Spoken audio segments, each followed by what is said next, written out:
Delilah Carter had always believed that caregiving was one of her greatest strengths. For years, she served as a diligent police officer, helping those in need, often going above and beyond to ensure her community was safe. But as the sudden diagnosis of her daughter, Amaya, with a chronic illness sent shockwaves through her life, her priorities shifted dramatically. The emotional and financial toll of her daughter's condition weighed heavy on her, and the idea of retiring early became less of an option and more of a necessity.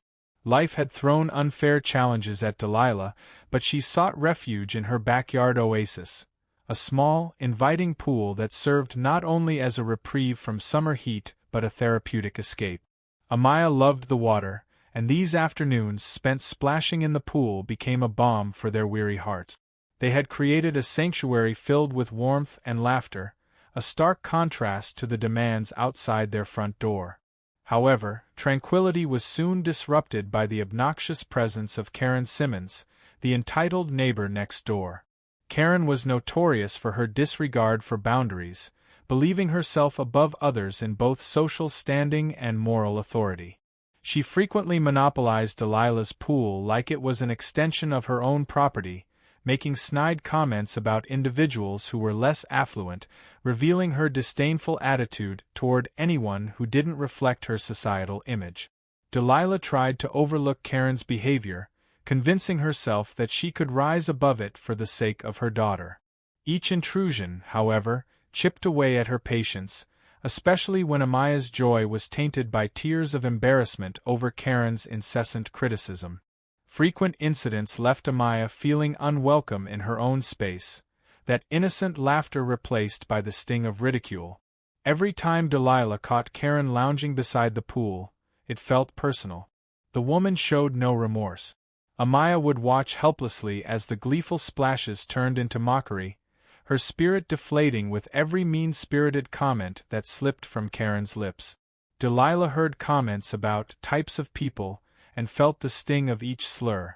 It became painfully evident that Karen had always seen Delilah less as a neighbor and more as a barrier to her suburban fantasies. Delilah, tired of letting Karen's behavior torment her family, decided she would no longer sit idly. She'd exhausted all polite measures, bared her soul in hopeful discussions, only to be met with Karen's arrogance. No more. It was time to reclaim her joy.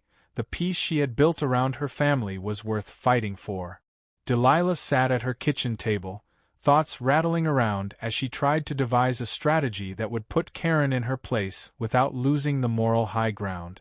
The urge for retaliation tugged at her, feeding her desire for justice, a hunger amplified by the relentless summer heat sweltering outside.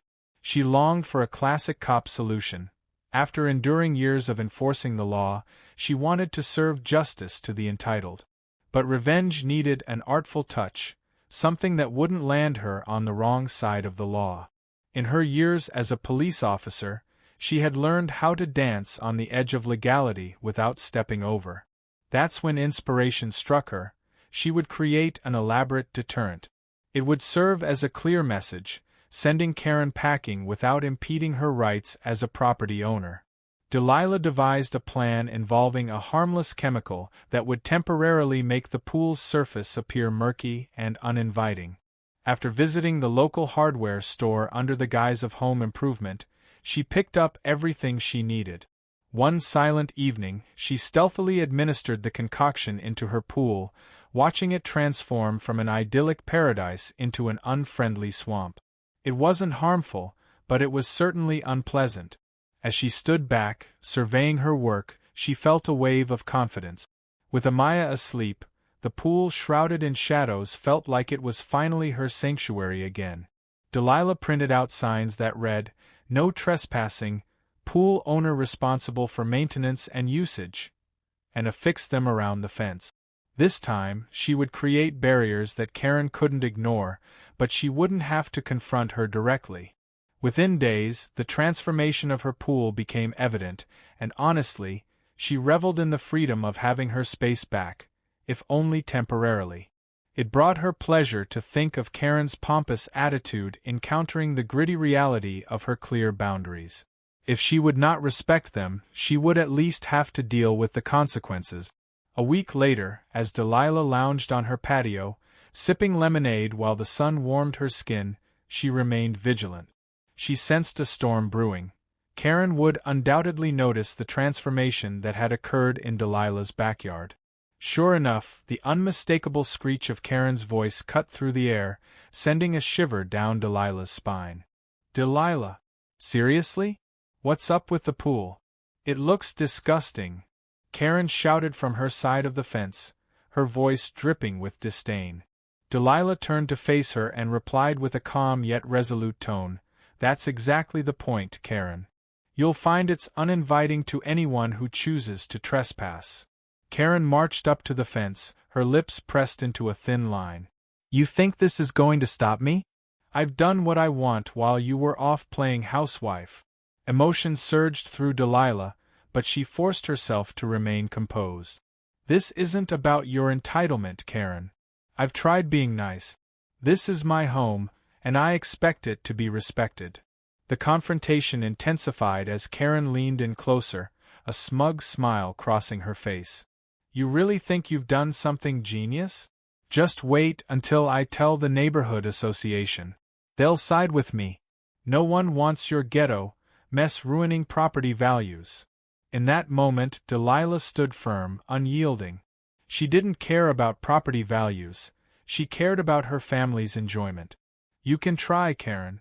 But your behavior speaks volumes to everyone. I believe the neighborhood is ready to support a little justice, especially when they see what kind of individual you really are." Over the next few days, word quickly spread through the neighborhood about the escalating tensions between Delilah and Karen. The association meetings grew heated with contrasting opinions and rumors about Karen's supposed sophistication. Many residents began weighed in on the antics they had witnessed. Stories of Karen's dismissive attitude played out like performances in their living rooms. In an unexpected turn of events, Delilah found support from unexpected allies, her other neighbors. A few who lived further down the street had faced their share of Karen's barbs and felt emboldened by Delilah's stand. They began to organize, fueled by their own grievances against the entitled neighbor, and soon a united front began to form. "Enough is enough," a neighbor named Sarah declared during one of their impromptu gatherings. "We've tolerated her for too long. It's time to reclaim our community." Encouraged by their unity, Delilah decided to host an informal potluck to foster togetherness, where residents could freely discuss the strife Karen created. News of the event reached Karen quickly, and she could only watch from her window, fury boiling inside her. The day of the potluck arrived, resembling a long-awaited celebration. The aroma of grilled food filled the air as laughter brought life back to the neighborhood. Delilah felt alive, disconnected from the chaos that had once threatened to consume her. By the end of the evening, even the most reticent neighbors were sharing tales, revealing Karen's patterns of behavior over the years, and together they brainstormed how to address her antics as a community. That night lit a fire in Delilah's heart. She realized that she was not alone. People admired her tenacity and were willing to stand together and rewrite their narrative. Karen's loud voice no longer echoed in their space. Instead, it was replaced by friendship, laughter, and an unshakable sense of belonging. Days turned into weeks, and well-deserved camaraderie continued to strengthen the community. They had filled the air with warmth while grace and kindness flowed unimpeded. However, little did Karen know how the tables were turning against her. The tide of support swelled, and she slowly found herself isolated. Yet Karen was not one to back down easily. Deciding she had had enough of the community rebellion, she wrote a scathing letter to every resident, pointing fingers and attempting to tarnish Delilah's reputation. With ego at its peak, she shared tales painted with theatrics, claiming that the scene at the potluck had turned into a lynching of her character. At first, Delilah was worried, but soon she recognized it was Karen's last-ditch effort to cling to control. Instead of retaliating, Delilah chose to invite everyone to a neighborhood meeting, believing transparency was the best approach. When the meeting commenced, Karen strutted in pettily, attempting to jockey for attention, but it was evident that she had lost her grip. The group had baked a delicious response, welcoming open conversations to counter any unfounded claims. During this public discourse, others shared personal anecdotes of how Karen's attitude had affected their experiences. Delilah spoke passionately, her voice ringing loud and true. "We aren't here to demean anyone, but to lift each other when someone feels compelled to belittle." With every word, Delilah drew strength from the support that surrounded her. There was no resentment, only a community seeking to uplift one another. As more voices joined in, Karen shrank, her disdain becoming a cocktail of doubt and embarrassment. The very fabric of her superiority unraveled before the collective voice.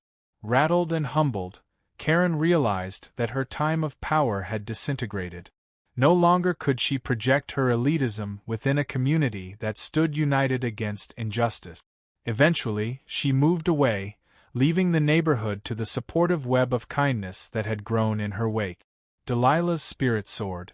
She had transformed into an example of resilience, and her relationship with Amaya deepened as they shared the victory of empowerment. The pool became a gathering site filled with laughter, joy, and lessons learned about standing tall while respecting others. As summer turned to fall, the community met more regularly, fostering connections beyond the original brokenness. They organized charity events, neighborhood cleanups, and further engaged to uplift one another.